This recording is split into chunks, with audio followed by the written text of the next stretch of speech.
ऐसे आप सभी लोग एक बार फिर से स्वागत है आपका हमारे YouTube channel study with Yogesh में। आज आपकी साइंस की क्लास नंबर 2 है, ठीक है। और ये जो क्लासेज हैं बच्चों, स्पेशली कनिष्ठ सहायक और आरओ एआरओ का जो आपका एग्जाम होगा, क्योंकि आरओ एआरओ में मान के चलिए आप यूकेपीएससी की ओर से 10 से 15 नंबर की साइंस आएगी, क्योंकि 90 मार्क्स का जो उसमें जीएस का पोर्शन है उसमें साइंस, एनवायरमेंट और जो करंट अफेयर के और कंप्यूटर के क्वेश्चन आते हैं वो कम से कम 25 नंबर ले जाते हैं। तो 10 से 12, 12 से 13 नंबर क्वेश्चन आपके साइंस के आएंगे और साइंस के पोर्शन पे जिसने स्कोर कर दिया उसके लिए बहुत ज्यादा फायदा होता है, ठीक है। इसी प्रकार से जो कनिष्ठ सहायक का सिलेबस है उसमें 15 नंबर की कंप्यूटर और साइंस लिखी है, तो मान के चलिए 8 से 10 नंबर साइंस के, यानी बहुत मेजर सेक्शन, बहुत बड़ा सेक्शन है। तो साइंस आपको अच्छे से तैयार करना चाहिए। और इसके अलावा जो पटवारी और फॉरेस्ट गार्ड है उनको भी अगर लिखे ना भी तो एक प्रकार से थोड़ा थोड़ा सुन के चले जाइए, क्योंकि कोई भरोसा नहीं कि 3-4 नंबर वो साइंस के ना पूछ दे, क्योंकि दो पिछले जो एग्जाम हुए हैं दोनों ही एग्जाम में आपका साइंस के क्वेश्चन उसने पूछे हैं, ठीक है। मैं स्पेशली ये पढ़ा रहा हूँ कनिष्ठ सहायक और आरओ एआरओ के लिए, और जो आपका पटवारी और फॉरेस्ट गार्ड के एग्जाम है वो भी बच्चे अगर चाहें तो उसको देख सकते हैं, क्योंकि उनका भी कनिष्ठ सहायक होगा, उनका भी आरओ एआरओ का एग्जाम होगा, साथ ही साथ पटवारी और फॉरेस्ट गार्ड में भी संभावित है कि वो पूछ दे, कोई भरोसा नहीं है, ठीक है। तो आज हमारा सेकंड जो टॉपिक है बच्चों वो है मानव रक्त। क्या लिखोगे? मानव रक्त, यानी ह्यूमन ब्लड, ठीक है। मानव रक्त ये आपका टॉपिक आज है, ठीक है। जल्दी जल्दी इसको मैं फैक्ट के आधार पर पढ़ाऊंगा, बहुत ज्यादा लेंथी हमने इसको नहीं खींचना है, ठीक है। देखो ये बच्चों, मानव रक्त अगर पूछता है कि क्या होता है, एक विशेष प्रकार का ऊतक होता है, ठीक है। एक विशेष प्रकार का क्या होता है? ऊतक होता है। ऊतक मतलब सेल, ठीक है। विशेष प्रकार के ऊतक होते हैं जो अलग अलग प्रकार की चीजों से बना है, जैसे इसमें प्लाज्मा है, मैट्रिक्स है, वह अन्य चीजें होती हैं, ठीक है। यानी विशेष ऊतक जिसमें क्या पाई जाती है? आपकी प्लाज्मा है, मैट्रिक्स है, वह अन्य चीजें पाई जाती है।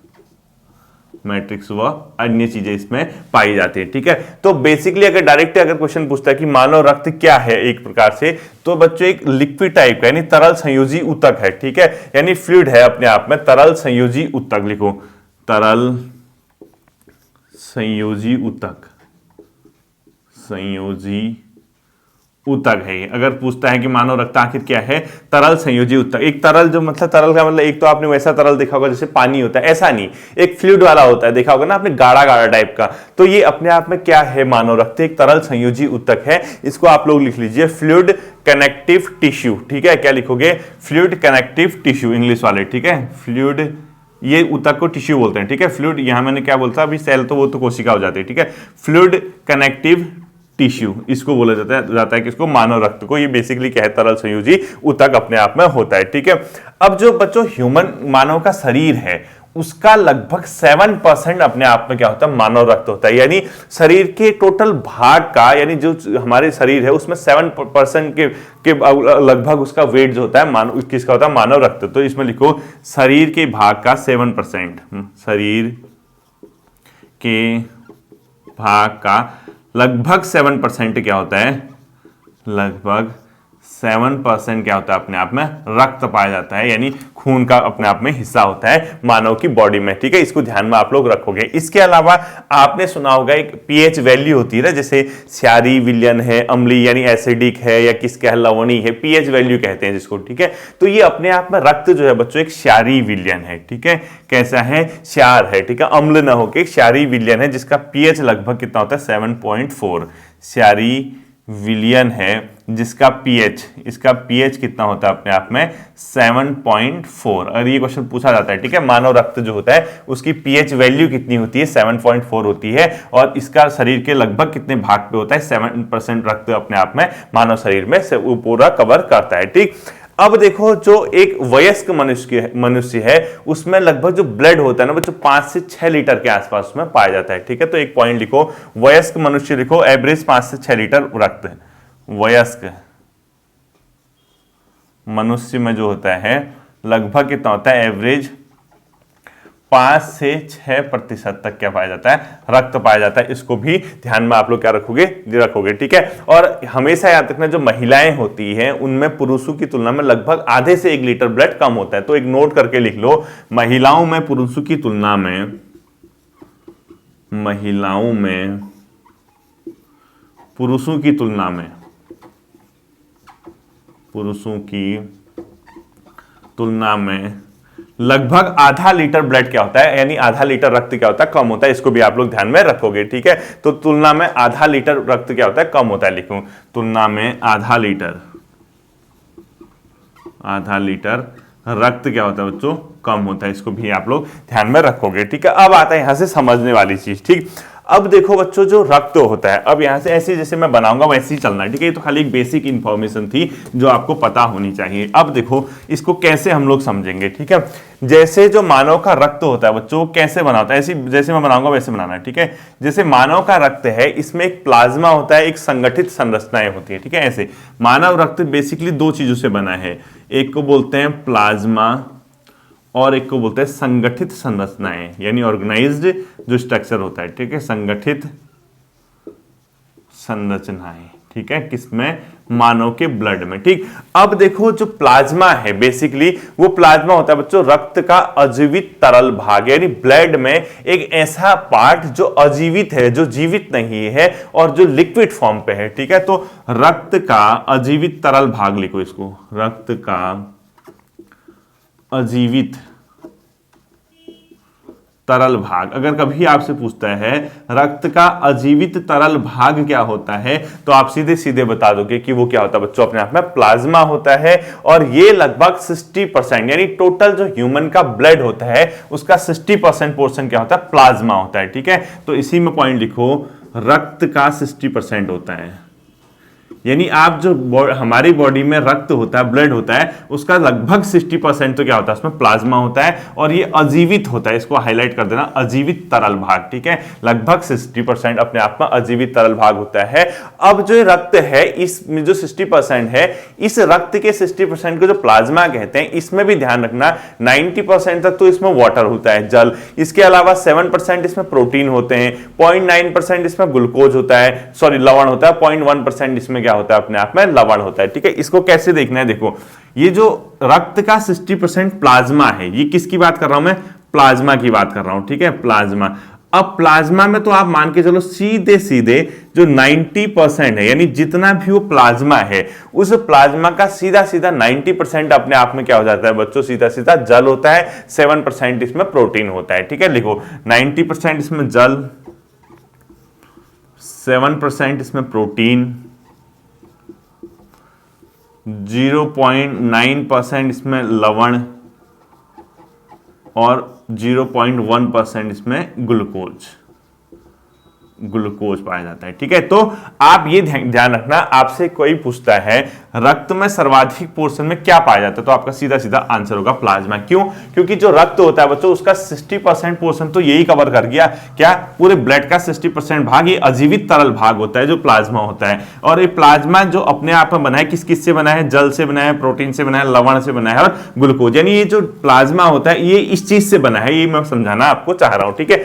दूसरा जो इसका संगठित संरचनाएं होती है, उसमें बेसिकली 3 चीजें होती हैं। इसमें संगठित संरचनाओं में 3 चीजें होती हैं। एक को बोलते हैं लाल रुधिर कणिकाएं, आरबीसी, ठीक है। दूसरे को बोलते हैं डब्ल्यूबीसी, श्वेत रुधिर कणिकाएं, और तीसरे को बोलते हैं अपने आप में क्या, ये प्लेटलेट्स, क्या बोलते हैं, प्लेटलेट्स। यानी कहीं ना कहीं आपका जो रक्त है बच्चों उसमें 3 चीजें पाई जाती हैं। इसके अलावा एक को बोलते हैं, इसको हिंदी में लिखो लाल रुधिर कणिकाएं, लाल रुधिर कण, ठीक है। एक को बोलते हैं श्वेत रुधिर कण, क्या लिखोगे, श्वेत रुधिर कण, और थर्ड को बोलोगे प्लेटलेट्स। अब देखो कभी पूछता है अगर रक्त में क्या क्या पाया जाता है, तो आपका सीधा सीधा आंसर होना चाहिए बच्चों, रक्त में बेसिकली 3 चीजें पाई जाती हैं। एक तो पाया जाता है प्लाज्मा, और एक को बोला जाता है आरबीसी, एक को बोला जाता है डब्ल्यूबीसी, एक को बोला जाता है प्लेटलेट्स, ठीक है। अगर आपसे क्वेश्चन पूछता है रक्त का कौन कौन सा हिस्सा है, मतलब इनमें से रक्त में क्या क्या शामिल है, तो आप इजीली बता दोगे कि इसमें प्लाज्मा भी होता है, आरबीसी होता है, डब्ल्यूबीसी होता है, प्लेटलेट्स, ठीक है। अगर आपसे पूछता है कि रक्त में सर्वाधिक भाग किस चीज का, ऑप्शन होगा प्लाज्मा, आरबीसी, डब्ल्यूबीसी, प्लेटलेट्स, तो आपका प्लाज्मा, क्योंकि 60% ही है। तो ये जो संगठित संरचनाएं हैं ये अपने आप में रक्त का 40% लगभग कवर करती हैं, ठीक है, और ये प्लाज्मा जो है अपने आप में रक्त में 60%। अब ओवरऑल देखो कैसा बना फिर ये इस प्रकार का कुछ बन गया बच्चों। सपोज यहां पर मैं एक छोटा सा डायग्राम बनाता हूं, ठीक है। ये सपोज हमारा एक ब्लड सेल है, ठीक है। इसमें सपोज मैंने ये बड़े बड़े दिखा दिए, बड़े वाले इस प्रकार से, और एक मैंने छोटे कण दिखा दिए, ये छोटे वाले, और एक मैंने डॉट दिखा दिया, ठीक है ये। और इस प्रकार जो ये स्पेस है व्हाइट वाला, यानी जो खाली व्हाइट वाला स्पेस है, ये अपने आप में हो गया प्लाज्मा। क्या हो गया? प्लाज्मा, ठीक है। जो ये मैंने बड़े वाले गोले दिखा रखे हैं, इसको लिखो WBC यानी श्वेत रुधिर कणिकाएं। और जो मैंने छोटे वाले गोले दिखा रखे हैं ये वाले, इसको बोलो आप लोग RBC। और जो मैंने खाली डॉट दिखा रखा है, ये डॉट पॉइंट, इसको बोला जाता है बच्चों प्लेटलेट्स। तो कहीं ना कहीं आपका जो रक्त है वो इन 3 चीजों से मिलकर बना है, जिसमें प्लाज्मा, प्लेटलेट्स, RBC और WBC अपने आप में पाया जाता है, ठीक है। इतना आप लोग समझ गए होंगे। अब देखो बेसिकली सबसे पहले हमें ये देखना है कि आखिर ये प्लाज्मा का काम क्या होता है, इस प्लाज्मा को किस तरीके से ये वर्क अपने आप में करता है, यही हमने इसमें क्या करना है, देखना है, ठीक है। देखो तो इससे आगे हमने देखना है बच्चों आगे प्लाज्मा। सबसे पहले हम इसको देखेंगे प्लाज्मा का आखिर क्या काम होता है। ये आपसे रक्त का इस तरीके से पूछेगा तो आप इजीली इसको कर लोगे। तो पहला लिखो आप लोग, प्लाज्मा का क्या कार्य होता है। प्लाज्मा का कार्य, अगर आपसे पूछेगा कभी इनमें से कौन सा कार्य प्लाज्मा के द्वारा किया जाता है तो आप बता दोगे। ये क्या करता है बच्चों, जो हमारा भोजन होता है, जो पचा हुआ भोजन होता है, और जो हमारे हार्मोन होते हैं वो शरीर में उसका संवहन करता है। यानी आपने भोजन कर लिया, उसको पचा लिया, और उसके अलावा जो आपके हार्मोन होते हैं उसको एक जगह से दूसरी जगह ट्रांसफर करता है। क्योंकि लिक्विड पोर्शन है, इसीलिए तो मैंने कहा ना उसमें क्या कहते हैं 90% तो जल पाया जाता है। तो अपने आप में एक जगह से दूसरी जगह किसके थ्रू जाएगा, प्लाज्मा के। तो लिखो पचे भोजन प्लस हार्मोन का संवहन, हार्मोन का ट्रांसफर करता है, ठीक है। संवहन कहां, संवहन शरीर में। यानी अगर आपसे कभी क्वेश्चन पूछता है कि हमारे शरीर में पचे हुए भोजन और हार्मोन का संवहन किसके द्वारा किया जाता है, तो प्लाज्मा। अब देखो प्लाज्मा किसका हिस्सा है, रक्त का हिस्सा है, तो ब्लड का हिस्सा ना। बाई चांस ऑप्शन रक्त नहीं, प्लाज्मा ऑप्शन नहीं आता तो आप क्या कर दोगे, आंसर उस टाइम पे रक्त कर दोगे, ठीक है। जैसा भी आएगा, है तो रक्त का हिस्सा ना, तो प्लाज्मा का मुख्य कार्य यही होता है, ठीक है। इसमें बच्चों एक अपने आप में प्रोटीन पाया जाता है प्लाज्मा में, उसका नाम है फाइब्रिनोजेन। क्या लिखोगे, फाइब्रिनोजेन नामक प्रोटीन पाया जाता है। इसमें क्या पाया जाता है, फाइब्रिनोजेन नामक प्रोटीन पाया जाता है। इस प्रोटीन को अगर आप हटा दोगे तो इसको क्या बोला जाएगा, प्लाज्मा को सीरम। लिखो फाइब्रिनोजेन प्रोटीन हटाने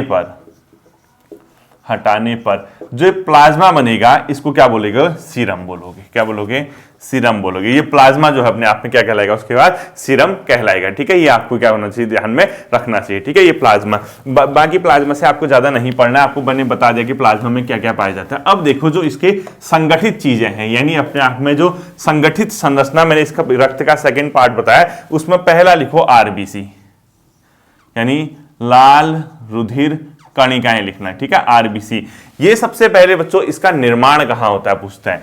RBC का निर्माण होता है हमारे शरीर के अस्थि मज्जा में। निर्माण कहां होता है, अस्थि मज्जा, ठीक है। अगर पूछता है कि हमारे शरीर में RBC का निर्माण किस पोर्शन पे होता है, तो अस्थि मज्जा में होता है, ठीक है। और ये जो निर्माण होता है, इसके निर्माण में जैसे इंसान प्रोटीन खाता है, आयरन लेता है, इसके अलावा B12 विटामिन है, फोलिक अम्ल है, इसके निर्माण में सहायक होता है, ठीक है। देखो इसके ब्रैकेट में लिखो प्रोटीन, विटामिन या विटामिन B12,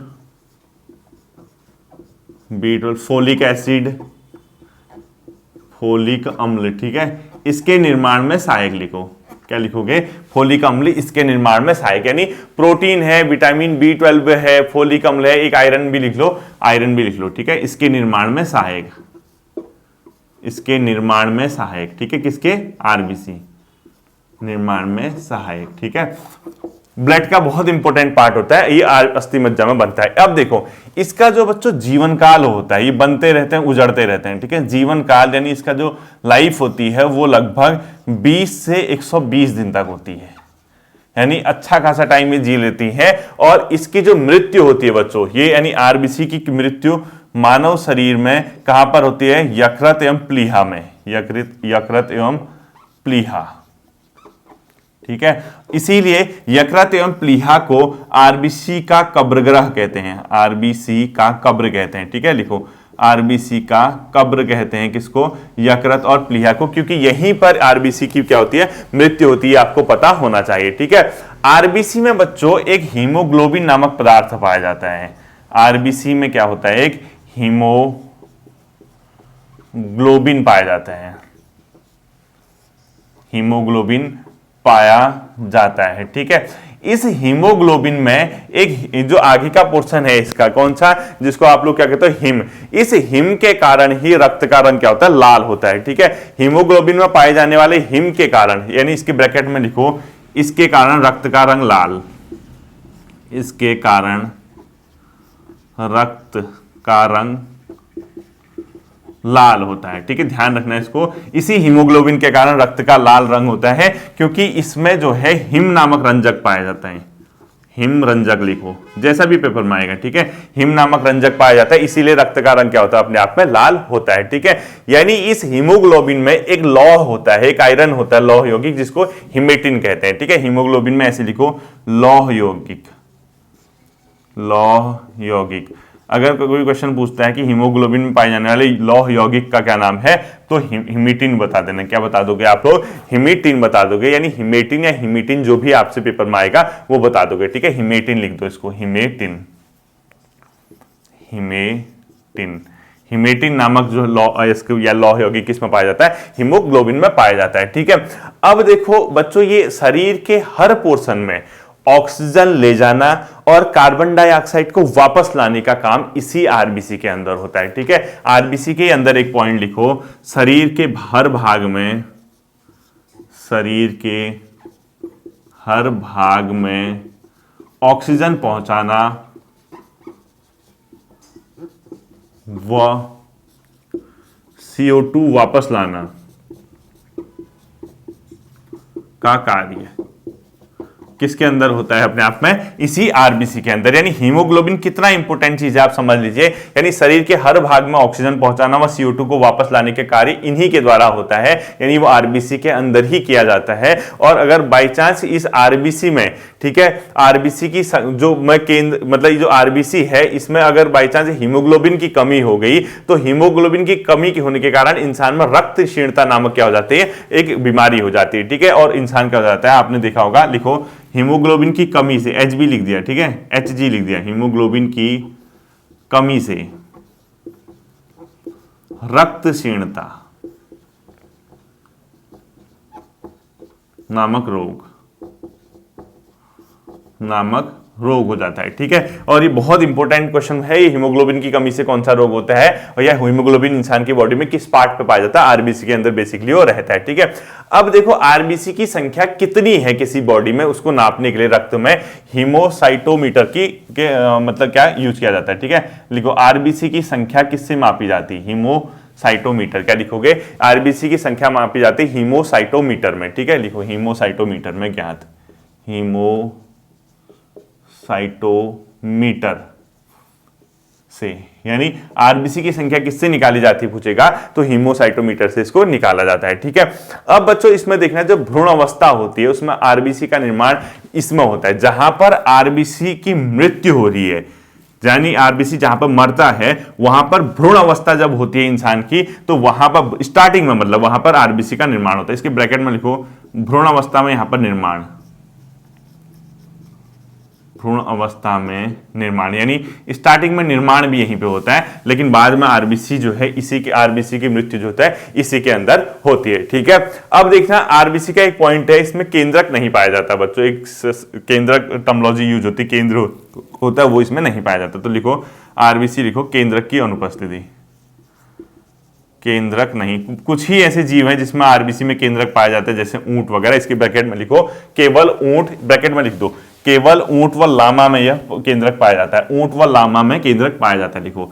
बाकी आरबीसी से क्वेश्चन इतना ही पूछेगा, इसकी लाइफ कितनी होती है, इसमें हीमोग्लोबिन किसमें पाया जाता है, हीमोग्लोबिन की कमी के कारण कौन सा रोग होता है, ये सब। ठीक है, सेकंड जो आता है बच्चों वो आता है WBC, श्वेत रक्त कणिकाएं, लिखो WBC, श्वेत रक्त कणिकाएं। ठीक है, इसका जो जीवन काल होता है बच्चों बहुत शॉर्ट टर्म होता है, 2 से 4 दिन, जीवन काल जो होता है इसका 2 से 4 दिन, ठीक है।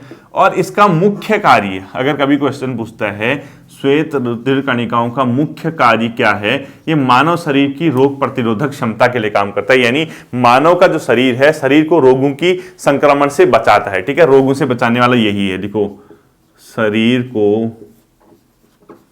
रोग संक्रमण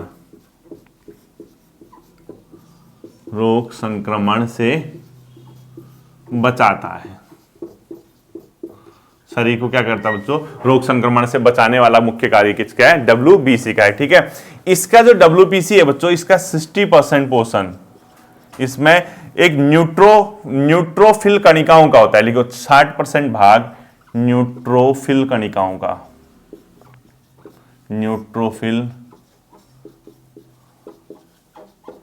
कणिकाओं का होता है किसका, WBC के अंदर। और ये रोगाणु और जीवाणु का भक्षण यही करती हैं, यानी यही जो कणिकाएं हैं वो रोगाणु जो होते हैं, रोगाणु या जीवाणु, उनको खत्म करने का,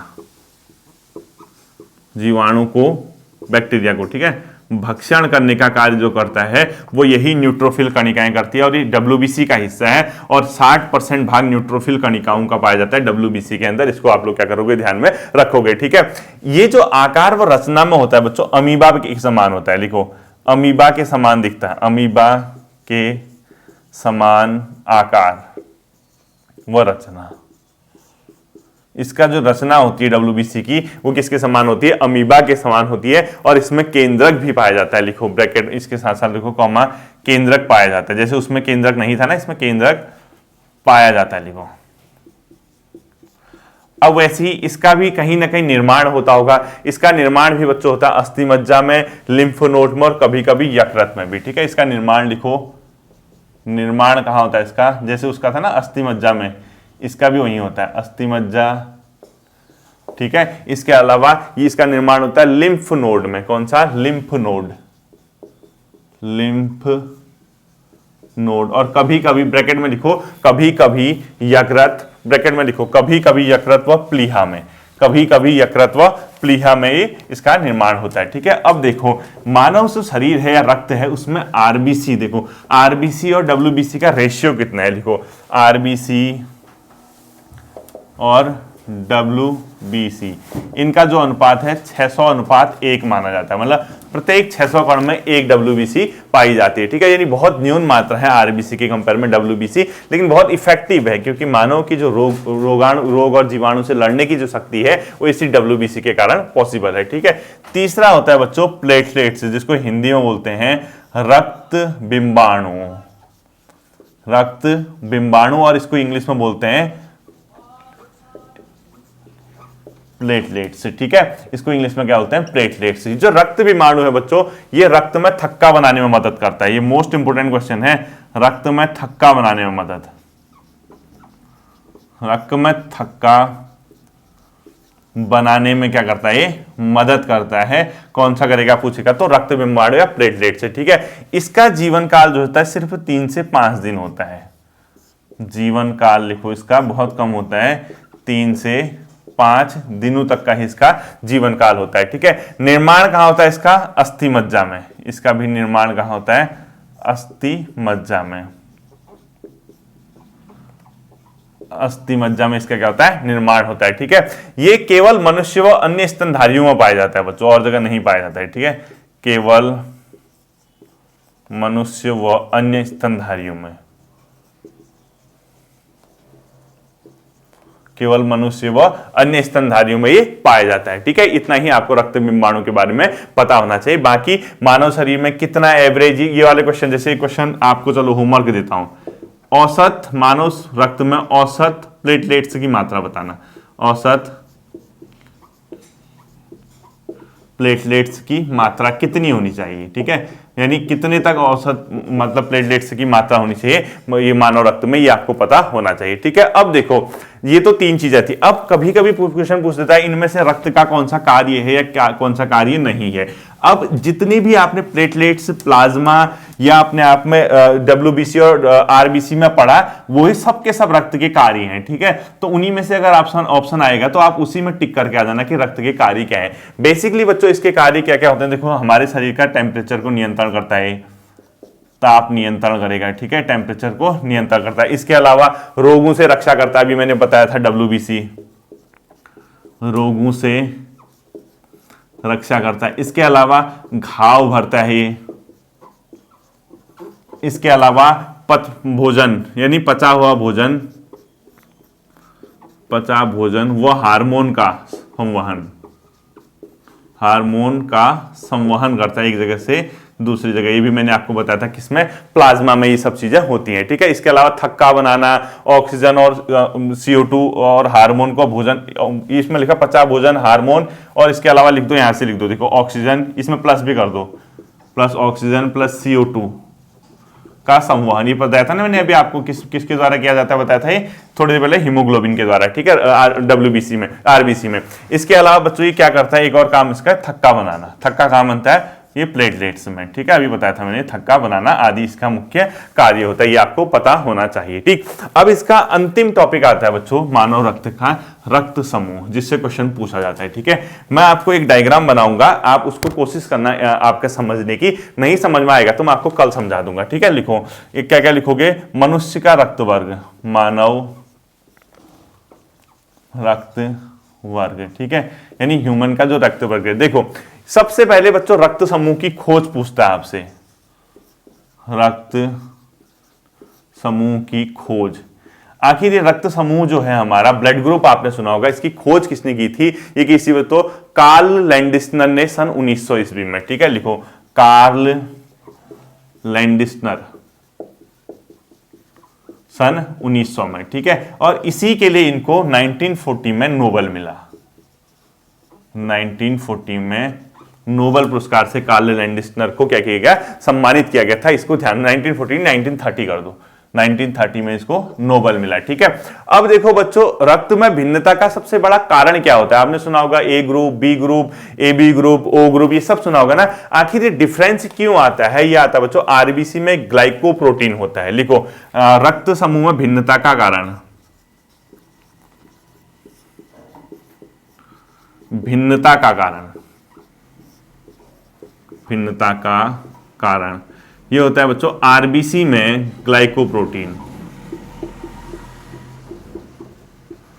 ग्लाइकोप्रोटीन एक प्रोटीन पाया जाता है जिसका नाम है ग्लाइकोप्रोटीन। इसी ग्लाइकोप्रोटीन के कारण हमारा जो रक्त होता है बच्चों उसमें क्या पाई जाती है, भिन्नता पाई जाती है, ठीक है। ये ग्लाइकोप्रोटीन को आपका नॉर्मल भाषा में कहते हैं एंटीजन, एंटीजन बोला जाता है, ठीक है। इसी एंटीजन के कारण जो कि हमारे RBC में पाया जाता है, हमारे इंसान के जो रक्त होता है उसमें क्या पाया जाता है, भिन्नता पाई जाती है। और ये एंटीजन जो बच्चों दो प्रकार के होते हैं, दो प्रकार के होते हैं, एक को एंटीजन A बोला जाता है और एक को एंटीजन B बोला जाएगा। कहीं इसमें A एंटीजन होगा, कहीं इसमें B एंटीजन पाया जाएगा, ठीक है, ये आपको पता होना चाहिए। अब देखो कैसे इसको समझाना है, कैसे इसको देखते हैं। देखिए सबसे पहले आपको ध्यान रखना होगा रक्त का प्रकार। कौन कौन से रक्त के नाम सुने आपने, रक्त ब्लड ग्रुप, रक्त का प्रकार तीन ही सुने होंगे, 3 4, ठीक है। या A सुना होगा, या B सुना होगा, या AB सुना होगा, या A B AB और O, इसके अलावा तो सुना नहीं होगा। ये किस आधार पे तय होता है बच्चों, ये एंटीजन के आधार पे, यानी जो एंटीजन पाया जाएगा उसी के आधार पे रक्त समूह। A एंटीजन पाएगा तो A रक्त प्रकार, B एंटीजन पाया जाएगा तो B रक्त प्रकार, AB एंटीजन पाया जाएगा तो AB प्रकार, और कोई नहीं पाया जाएगा तो O प्रकार, कोई नहीं होगा तो O प्रकार का क्या पाया जाएगा, अपने आप में रक्त प्रकार पाया जाएगा। इसी एंटीजन के आधार पे क्या होता है, अपने आप में रक्त समूह का निर्धारण किया जाता है, ठीक है। नीचे लिखो जब एंटीजन नहीं होता तब एक विपरीत वहां पर क्या पाया जाता है बच्चों, प्रोटीन पाया जाता है जिसको एंटीबॉडी कहा जाता है। नोट करके लिखो, जहां एंटीजन नहीं, जहां एंटीजन नहीं वहां एक विपरीत अपोजिट, एक विपरीत एंटीबॉडी पाई जाती है, एंटीबॉडी पाई जाती है, विपरीत प्रोटीन, विपरीत प्रोटीन ब्रैकेट में एंटीबॉडी लिखो पाई जाती है, ठीक है। यानी जिस ब्लड ग्रुप में एंटीजन नहीं पाया जाएगा वहां पर एक विपरीत एंटीबॉडी पाई जाएगी, जिसको यानी प्रोटीन, जिसको एंटीबॉडी बोला जाएगा। यानी कहीं ना कहीं अपना एंटीजन है तो एंटीबॉडी, ठीक है, एंटीबॉडी। अब देखो यहां पर क्या पाया जा रहा है बच्चों, एंटीजन पाया जा रहा है। जहां एंटीजन नहीं होगा, मतलब होगा सेम एंटीजन, वहां अपोजिट क्या होगा, एंटीबॉडी होगा। तो ए एंटीजन है तो मैं एंटीबॉडी क्या लिख देता हूं, इसको बी लिख देता हूं, ठीक है। कहने का मतलब है आपको अपोजिट पाया जाएगा। अब यहां पर बी एंटीजन, अगला देखो इसी प्रकार से, ठीक है। तो अब देखो मैंने क्या कहा, इसको ऐसे संबंध है, जहां एंटीजन नहीं वहां एक विपरीत एंटीबॉडी पाई जाएगी, ठीक है। एंटीजन यहां ए है तो एंटीबॉडी विपरीत कौन सी हो जाएगी, बी। यहां एंटीजन बी है तो एंटीबॉडी कौन सी हो जाएगी, ए। इसको ऐसे लिख दो डैश करके, ठीक है। अब यहां दोनों एंटीजन पाए जा रहे हैं तो यहां एंटीबॉडी पाई नहीं जाएगी, कोई नहीं लिखो, कोई नहीं, सेम नहीं होना चाहिए बस बिल्कुल, ठीक है। और यहां पर एंटीजन क्या है, कोई नहीं, तो एंटीबॉडी दोनों होंगी, ए और बी, ठीक है। इस प्रकार से ए डैश और बी डैश होगा, ठीक है। तो आपको सिंपल सी बात है बच्चों, कुछ नहीं करना है इसमें। इसको कैसे समझना है, मैं आपको क्या कह रहा हूं कि रक्त का प्रकार, रक्त में क्या होते हैं बच्चों, एक ग्लाइकोप्रोटीन पाया जाता है जिसको एंटीजन बोला जाता है, सिंपल सी बात। तो रक्त का प्रकार ए होगा तो सेम एंटीजन होगा, बी होगा तो सेम एंटीजन होगा, ए बी होगा तो सेम एंटीजन होगा, ओ होगा तो कोई भी नहीं होगा। अब जहां एंटीजन पाया जाएगा वहां विपरीत एंटीबॉडी होनी चाहिए, यानी सेम नहीं होनी चाहिए। ए के साथ ए ही नहीं होगा, ठीक है, सिमिलर एंटीबॉडी नहीं होनी चाहिए। ए एंटीजन भी है, ए एंटीबॉडी है तो इंसान का जाना तय है, इसको ध्यान रखना। तो ए एंटीजन है तो अपोजिट एंटीबॉडी होनी चाहिए, बी एंटीजन है तो अपोजिट एंटीबॉडी होनी चाहिए, ए बी दोनों है तो यहां कोई भी नहीं होना चाहिए, क्योंकि अगर ए और बी से ही डिनोट करते हैं, कोई भी नहीं होना चाहिए, और यहां कोई नहीं है तो यहां दोनों चल जाएगा, ठीक है।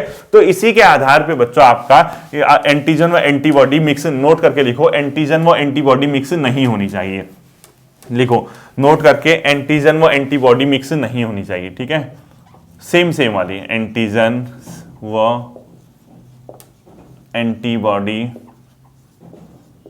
मिक्स नहीं होनी चाहिए, लिख दो, ठीक है। अगर ये मिक्स हो गई तो इसका मतलब अपने आप में कहीं ना कहीं दिक्कत आ सकती है, तो ये मिक्स नहीं होनी चाहिए, ठीक है, नहीं होनी चाहिए, नहीं होनी चाहिए। अब देखो इसीलिए फिर ब्लड ग्रुप हम डोनेट करते हैं, ठीक है। अब देखो ऐसे लिखो, रक्त समूह लिखो, यहां पर ऐसे लिख देना, ठीक है। आपसे पेपर में पूछता है कौन किसको ब्लड ग्रुप दे सकता है, इसमें लिखो एंटीजन, इसको कोशिश करना समझने की, ठीक है। इसको लिखो एंटीबॉडी, और इसके अलावा तीसरा लिखो एक दान किसको दे सकता है, ठीक है, दान किसे दे सकता है लिखो, यानी खून किसे दान देगा, और प्राप्त किससे कर सकता है लिखो, प्राप्त किससे लिखो, ठीक है, यानी किससे ब्लड ग्रुप ले सकता है लिखो। रक्त समूह क्या क्या बताया मैंने, कुछ भी लिख लो, ऐसे लिख लो, ए बी और ओ, ऐसे लिख लो, ठीक है। अब रक्त समूह ए बी है तो एंटीजन बच्चों इसमें कौन सा हो जाएगा, ए या बी होगा, सिमिलर एंटीजन होना चाहिए, तो ए होगा या बी होगा। एंटीजन ए है तो इसमें ए ही एंटीजन, इसी के आधार पर तो नाम पड़ा, बी है तो बी, और ओ में मैंने अभी आपको बताया था कोई भी अपने आप में क्या होता है, एंटीजन नहीं होता है, तो इसको डैश कर दो। तो एंटीबॉडी कौन सी हो जाएगी, अपोजिट होनी चाहिए, सेम नहीं होनी चाहिए, ठीक है। अब यहाँ ए और बी दोनों है तो यहाँ कोई भी नहीं होगी बच्चों एंटीबॉडी, क्योंकि अगर कोई होगी तो फिर जाना तय है, समझ जाना। अब यहाँ एंटीजन ए है तो अपोजिट अपने आप में क्या चल जाएगी, एंटीबॉडी चल जाएगी, ठीक है। तो बी सेम नहीं होनी चाहिए, बी, यहाँ बी है तो यहां ए, यहां कोई भी नहीं है तो यहां लास्ट वाले में क्या चल जाएगा, दोनों ही एंटीबॉडी चल जाएगी, ठीक है। अब आई बॉडी खून देने की बारी, ठीक है, यानी दान किसे दे सकते हैं। मैंने क्या कहा, सिमिलर एंटीजन और एंटीबॉडी जो एंटीजन जो है वही एंटीबॉडी मिक्स नहीं होनी चाहिए, इतना आपको समझना है। तो दान किसे देगा, अगर ए बी रक्त समूह वाला है, आप में से अगर कोई ए बी ब्लड ग्रुप वाले हो तो आप दान किसको दोगे, सिर्फ और सिर्फ किसको दे सकते हो, ए बी वाले को ही दे सकते हो, और किसी को नहीं दे पाओगे। क्यों, क्योंकि अगर आपने ए बी के अलावा किसी और को दे दिया जो आपका ब्लड ग्रुप है उसी को, क्योंकि ए बी में कौन सा एंटीजन है, ए बी है, एंटीबॉडी कोई भी नहीं है तो आप एंटीबॉडी कोई नहीं है तो आप सिर्फ ए बी वाले को, क्योंकि इनमें अगर देखोगे कहीं ना कहीं ए बी दोनों है तो यहां बी है मिक्स हो जाएगा, यहां ए है मिक्स हो जाएगा, यहां ए बी दोनों है मिक्स हो जाएगा, तो इसका जाना तय है। तो एंटीबॉडी इनमें से सिमिलर वाला आ रहा है, देखो ये है ना, ये एंटीजन, ये है, इनके पास एंटीबॉडी है, ये दोनों एंटीजन वाला है, ये कहीं ना कहीं किसी न किसी से मैच कर जाएगा तो इसको नहीं दे सकता। तो ये सिर्फ किसे दान दे सकता है, एंटीबॉडी जिसके पास क्या है, अपने आप में है ही नहीं, यानी ए बी को ही देगा। अब आता है बच्चों, इसको प्राप्त किससे कर सकता है, इसको ध्यान रखना है, ये सभी से प्राप्त कर सकता है, ठीक है। क्यों, क्योंकि देखो ए बी रक्त समूह है, प्राप्त किससे कर सकता है, इसका एंटीजन क्या है, ए बी है। अब देखो इसके पास कोई भी नहीं है, इससे भी प्राप्त कर, इसका कोई नहीं है, ये बी चल जाएगा, ए चल जाएगा, ये चल जाएगा, यानी सिमिलर एंटीजन और सिमिलर एंटीबॉडी चल जाएंगे, ठीक है, लेकिन अपोजिट नहीं होनी चाहिए। प्राप्त किससे कर सकता है, ए बी से भी कर सकता है, ए से भी कर सकता है, बी से भी कर सकता है, ओ से। इसीलिए ए बी रक्त समूह को सर्वग्राही कहते हैं, यानी वो सभी से क्या कर सकता है, ग्रहण कर सकता है। इसके ब्रैकेट में लिखो सर्वग्राही, ठीक है। इसी प्रकार से अगला देखो, ए वाला है, ए वाला प्राप्त करेगा बच्चों ए और ए बी से, ठीक है, समझ जाना, घर में खुद ही लगे रहना है जिसमें। ए और किससे, एक तो ए से प्राप्त कर लेगा, दूसरा किससे प्राप्त करेगा, ए बी से प्राप्त करेगा, ठीक है, ए और ए बी से ये प्राप्त कर सकता है। और जबकि सॉरी दान दे सकता है, जबकि ये प्राप्त किससे कर सकता है बच्चों, ए और ओ से, ठीक है, ए और ओ से। ये मैच कर लेना है कैसे हो रहा करके, ठीक है, लगे रहना दिन में। इसके अलावा जो बी ब्लड ग्रुप वाला है वो सिर्फ और सिर्फ किससे प्राप्त करेगा, बी और ए बी से, ठीक है, बी और ए बी से, या तो खुद से या जो सबको दान दे सकता है। और ये प्राप्त किससे कर सकता है, या तो सिमिलर ब्लड ग्रुप से प्राप्त करेगा या फिर ओ से, ओ के पास कुछ भी नहीं है, ठीक है, सिमिलर से या खुद से। और जो लास्ट ओ वाला है बच्चों, ओ वाले में देखना ये किससे प्राप्त कर सकता, दान दे सकता है, ये सभी को दान दे सकता है, ध्यान रखना, ए बी को भी दे सकता है, ए को भी दे सकता है, बी को भी दे सकता है और ओ को भी दे सकता है, ठीक है, देखो सभी को दान दे सकता है। एंटीबॉडी और एंटीजन देखना, ए बी को, ए को भी, बी को भी और ओ को भी। जबकि ये प्राप्त किससे कर सकता है, सिर्फ और सिर्फ किससे प्राप्त करेगा, ओ ब्लड ग्रुप से, ठीक है। तो अब देखो ये किस किस को दान दे रहा है, सभी को दान दे सकता है, और दान देने का मतलब होता है सर्वदाता, ठीक है, इसीलिए ओ ग्रुप को सर्वदाता कहा जाता है, क्योंकि सभी को क्या कर सकता है, अपना खून दे सकता है, ठीक है। और ये क्यों हो रहा है इसमें, क्योंकि एंटीजन और एंटीबॉडी जो है सिमिलर बच्चों मैच नहीं होनी चाहिए, ठीक है, एक ही एंटीजन और एक ही एंटीबॉडी नहीं जानी चाहिए बॉडी में, या तो एंटीजन जाए या एंटीबॉडी जाए, लेकिन सेम वाले नहीं जाने चाहिए, ठीक है। अब आपसे क्वेश्चन इससे ये पूछ सकता है, यदि आप ए बी ब्लड ग्रुप वाले हैं तो आप किससे ब्लड दे सकते हो या किससे प्राप्त कर सकते हो, यदि आप ए ग्रुप वाले हो तो किससे प्राप्त कर सकते हो, किसे दे सकते हो, या बी वाले हो किससे प्राप्त कर सकते हो, किसे दे सकते हो, या ओ वाले हो किससे प्राप्त कर सकते हो, किसे दे सकते हो, ठीक है। इसी प्रकार से एक लास्ट चीज आती है बच्चों आज की क्लास के, उसको बोलते हैं आरएच फैक्टर, ठीक है, ज्यादा नहीं, 1 मिनट 2 मिनट की क्लास है। आरएच फैक्टर देख लो, एक नया चीज कॉन्सेप्ट खोजा गया, एक नया अपने आप में एंटीजन खोजा गया बंदर में, उसको बोला गया आरएच फैक्टर, ठीक है। एक बंदर था बच्चों, उस बंदर में एक नया प्रकार का क्या खोला गया, एंटीजन, ठीक है, यानी उस बंदर का नाम था क्या, वीरन, मतलब जो रीसस नामक बंदर में, लिखो रीसस बंदर में नया एंटीजन खोजा गया, नया एंटीजन खोजा गया, ठीक है, रीसस नामक बंदर। और खोजा किसके द्वारा, ये खोजा गया था लैंड स्टीनर प्लस वीरन द्वारा, इनके द्वारा एक नया अपने आप में क्या खोजा गया था, एंटीजन खोजा गया, इसी को आरएच फैक्टर बोला गया। और जिसमें ये पाया गया उसको बोला गया RH पॉजिटिव, जिसमें नहीं पाया गया, जिस ब्लड ग्रुप में, उसको बोला गया RH नेगेटिव। तो RH पॉजिटिव और RH नेगेटिव का कॉन्सेप्ट सामने आया, और इसी के बाद एक नई चीज सामने आई बच्चों, कभी अगर ऐसा हो गया किसी RH पॉजिटिव वाले ने RH नेगेटिव वाले से शादी कर दी, यानी पिता RH पॉजिटिव है, बेटा माता RH नेगेटिव है, तो उनकी दूसरी जो संतान है उसके मृत्यु होने की संभावनाएं अत्यधिक हो जाती हैं, क्योंकि ये दोनों अगर कहीं ना कहीं मिल गए तो इनके मिलने से एक नई प्रॉब्लम आ जाती है, और उसी को बोला जाता है बच्चों एरिथ्रोब्लास्टोसिस फिटिलिसिस, ठीक है, यानी पिता RH पॉजिटिव है, माता RH नेगेटिव है, इसको बोला जाएगा एरिथ्रोब्लास्टोसिस फिटिलिस, और इसमें दूसरी संतान की मृत्यु होने की बहुत ज्यादा संभावना है, ठीक है, क्योंकि इस मिक्सचर से कहीं ना कहीं जो रक्त है वो चिपचिपा हो जाएगा, जिसको बोलते हैं अभिश्लेषण, ठीक है। लिखो यहां पे लिखो RH पॉजिटिव पिता और RH नेगेटिव माता होगी, तो इनका जब ब्लड मिलेगा, इस ब्लड के मिलने से एक नई टर्मिनोलॉजी आती है, उसको बोलता है अभिश्लेषण, ठीक है, यानी रक्त का चिपचिपा हो जाना, अभिश्लेषण लिखो, अभिश्लेषण बोलते हैं इसको, ठीक है, यानी ब्रैकेट में लिखो चिपचिपा लिख दो, ऐसे समझ जाओगे आप, रक्त चिपचिपा हो जाता है। और इसके बाद जब ऐसा होता है तो दूसरी संतान क्या होती है, दूसरी संतान के मृत्यु होने की चांसेस बढ़ जाते हैं, ठीक है, यानी इसके दूसरे संतान की मृत्यु होने की चांसेस बढ़ जाते हैं, और इसको बोला जाता है एरिथ्रोब्लास्टोसिस फिटिलिसिस, यहां पे लिख दो एरिथ्रोब्लास्टोलिसिस, ठीक है, फिटेलिस लिस्ट बोला जाता है इसको, ठीक है। और इसीलिए आपने देखा होगा आजकल जैसे शादी विवाह होते हैं तो उसमें जो कुंडली होती है बच्चों, उसमें ब्लड ग्रुप भी मांगा जाता है। ब्लड ग्रुप में इसीलिए मांगा जाता है, ये कॉन्सेप्ट है, इसी के आधार पे आपने देखा होगा ब्लड ग्रुप भी आजकल नया चलने लग गया कि कौन सा ब्लड ग्रुप है क्या नहीं है करके, ठीक है। तो ये सब चीजें इसमें देखना है आपको, बेसिक जो चीजें हैं रक्त समूह की वो मैंने आपको बता दी। आप लोग इसको सही तरीके से तैयार कर लेना।